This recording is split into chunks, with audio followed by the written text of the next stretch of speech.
Hi, I'm Julia, I'm Kay Vania. and today we're going to be giving you guys some tips and stories about motivation in our lives. Welcome to our TED Talk. So, many people have asked me, Kate, how are you so motivated?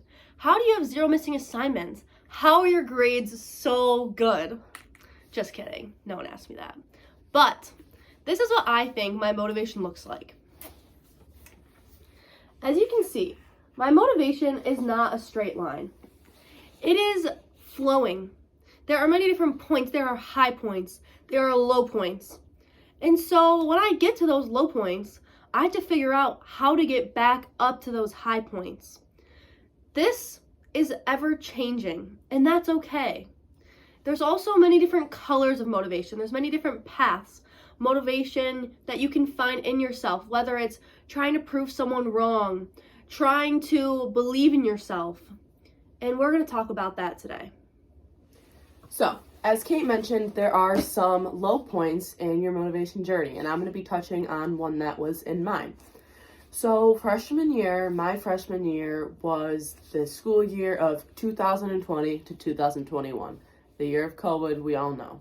School started off online, all the classes through Zoom. You saw your teachers 2 to 3 times a week for not even an hour. Obviously, a really weird and difficult and just new way of school that we all had. And a lot of us found ourselves lacking motivation. Me included. I was also one of those people, which was weird for me because I've always been the motivated person. As Kate was touching on, she's always been the person with no missing assignments. Her grades are high. And so when that started happening to me, I was very out of place. I was uncomfortable in my lack of motivation because I had never felt it before. I didn't want to get out of bed to go on my Zooms. I didn't want to do my homework because who's really going to contact me? And am I going to get called down to the counseling center? No, I'm in my bed. So there was really no one to hold me accountable. And that's what I want to touch on. When you're lacking motivation, a very valuable thing you can do is reach out to someone. It can be very hard to hold yourself accountable, but asking someone else to do it for you just at the beginning is super helpful. So I sat down, I had a talk with my mom. I said, Mom, I'm unmotivated. It's weird. I've never felt this way before. We set a plan in action. And this is not a long-term solution, but it is something to get the jets going, which I feel is something that a lot of our freshman assist students could benefit from. You see, now I wasn't just letting down myself if I didn't do the work. I was also letting down my mom. I was letting down our plan. She knew about the problem then, so it made me want to work even harder. I wasn't suffering in silence. She knew. And so I knew she was trying to help me, and I didn't want to disappoint her. And I think that's similar to a lot of things that go on in our classroom. We can keep our students motivated, us, the mentors, the teachers. We let them know that we're there. We're holding them accountable. Eventually, they'll start holding themselves accountable as well. Now, Kate is going to touch on something else that we find in the classroom, which is Carol Dweck's research on fixed and growth mindset. Yeah, so a fixed mindset is basically thinking, this is all I know, I'm not going to be able to do anything better than what I'm already doing, and there's no point. But a growth mindset is, it's okay that I didn't succeed this time. I can do better. I can learn more. I'm going to keep trying.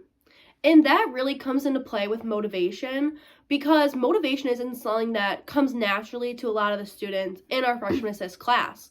They're stuck in this fixed mindset because that's all they've been taught.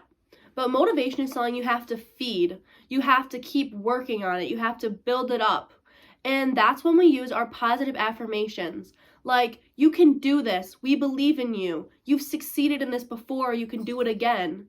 And that is what we find really helps build up our students, and it helps them get a foundation so that they can make their motivation even better. They can get to the top of the graph.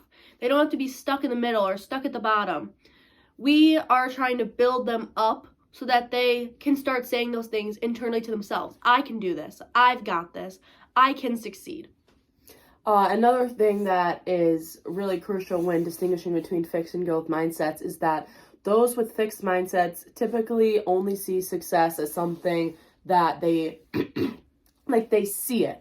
If they see an A on a test, then they succeeded. But if they see a C, then they didn't. I think it's important to let them know Okay, obviously, yes, an A is a better grade than a C, but did you try? Did you do your best? Did you bring your binder home? Did you study? Did you ask questions? Were you engaged in class? And if you did those things, you tried your best and you'll get them next time. Someone with a fixed mindset will see, okay, I failed, now I'm done, I have no motivation, I don't want to try again. So just helping them know that trying again isn't embarrassing.